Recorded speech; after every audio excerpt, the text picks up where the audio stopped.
Alright folks, it's time to talk about discourse communities. The idea that there are groups to which you belong that have boundaries in some way or another enforced by language usage. There is a lot of literature out there dedicated to the study of this concept, but my favorite is David Foster Wallace's essay Tense Present, which was also later published as Authority in American Usage in his collection of nonfiction titled Consider the Lobster. That article goes into some of the political and social implications of the teaching of language and writing, and may, as a whole, be more than you need for a first-year composition course, but I recommend it nonetheless.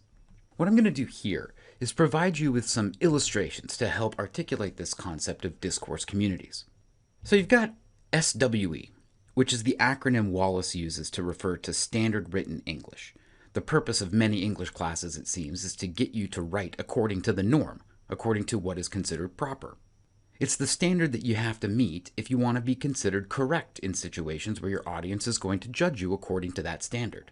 And it is a common standard, not just in the academic world, but in many professional and personal situations, as you may know and have experienced.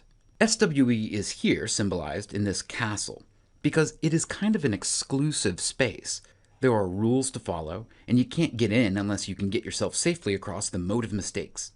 And it can definitely help you in certain situations. If you can, metaphorically speaking, get that drawbridge down and enter the castle, it might help you out, depending on where you are and what you're trying to do with your language.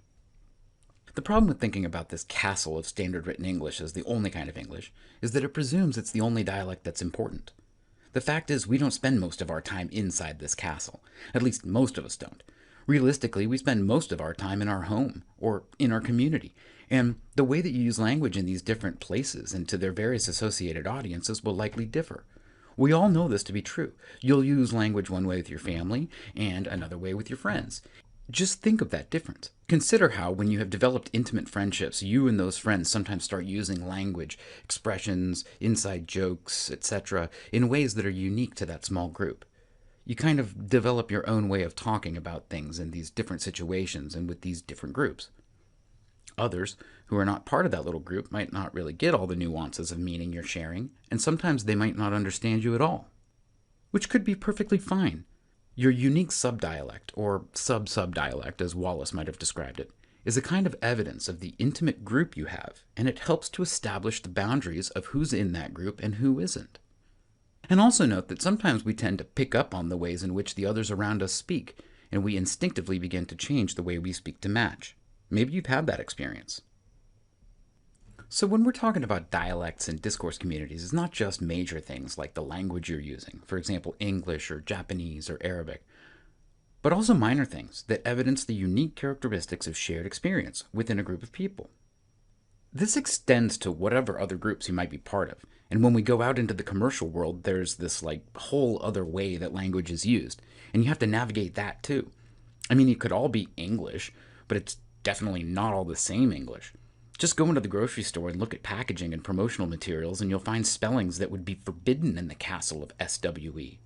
Light, L-I-T-E, instead of light with a G-H. For example, all natural. What does that even mean? Are the other products unnatural? Supernatural? Then you go to work, whatever that may be. Retail, manufacturing, service industry, tech sector. Every one of these is going to have its own lingo, its own set of expressions and standards about language usage that are special to that community and might not really mean much at all in other contexts. And your language usage might differ even within an organization. Through your use of language, in many cases, you'll be demonstrating just how much into a group you are. A lot of this is really about that function of language we often overlook, how it reveals the speaker's identity, and in specific context, the various groups the speaker is part of. Family, interests, professions, ethnicities, politics, you name it.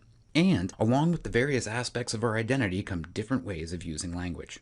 Imagine that there's this group of scrappy kids, maybe akin to one of the examples Wallace uses, quote-unquote 12-year-old boys whose worldview is deeply informed by South Park. They're just hanging out, and all of a sudden comes this guy who's of not only a different age, but a completely different set of experiences and depth of education, and he starts talking to them in some proper slang. I mean, to them it's like slang, but a different kind of slang than they've heard slang described. But nonetheless, it's slang. They know it.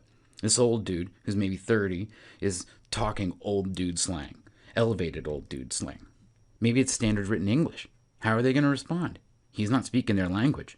Anything could happen, but probably the response of these adolescents is not going to be one of acceptance. The man's demonstrated through his use of language, at least, that he doesn't really belong there, even if he has been maintaining a blog analyzing the impact of satire in South Park and even recently begun to reference memes in his postings. But the kids know it immediately. I suppose the point of this whole thing is if you're adherent to standard written English the whole time, you're maybe not going to fit in. If you insist on using standard written English the whole time, maybe you don't belong. I mean, that might seem extreme, but we have to remember that language isn't just about communication. It's also about group inclusion. Language isn't just about being correct. It also enforces the boundaries of the groups we're part of, or the groups we want to not be part of, depending on your situation. This is basically the concept of discourse communities. So, what discourse communities do you belong to? How does your use of language reflect that? And what are some expressions that are unique to one of your discourse communities? That's like a prompt, I guess, but let's real quick go back to the castle of standard written English for one last melee. Standard written English is the thing many of us spend all those years in school learning how to write. It's not wasted, though. We focus so much on that because there are many, many situations in life in which standard written English is very effective. It's a very common kind of English, so you should be good at it if you think you need to be. I mean, we got all kinds of Englishes around this planet. On top of the countless sub dialects, there are regional Englishes, national Englishes, American English, Canadian English, English, very complicated in itself, Australian English, Nigerian English, South African English. This list could go on all day. We can't deny that a standardized approach to the language can be helpful in linking people from these places together. Another way to look at it is that sometimes SWE will be the expected dialect, and it's in your best interest maybe to get to the point where you're clear in it.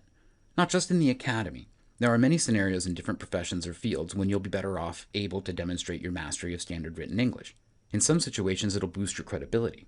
And knowing the standard will also help you if you're planning to work internationally, because people around the world learning English aren't necessarily learning the same familiar English you learned through your experiences. We're finally getting to it now. Standard written English, SWE, is a dialect. Just one kind of English, and it may be important for your situation, and it may not. Maybe what you really want to be able to do is adapt your language usage based on context. Jump from one situation to another and use language that's appropriate in those individual situations insofar as you can do it authentically. I think I'll leave it at that, but with a little prompt here at the end. Tell us about an expression or usage that is unique to one of your affiliated discourse communities, and then also tell us about how that sometimes maybe conflicts with another discourse community you're part of. There, I ended with a preposition and I don't care. 1. Looking forward to responses.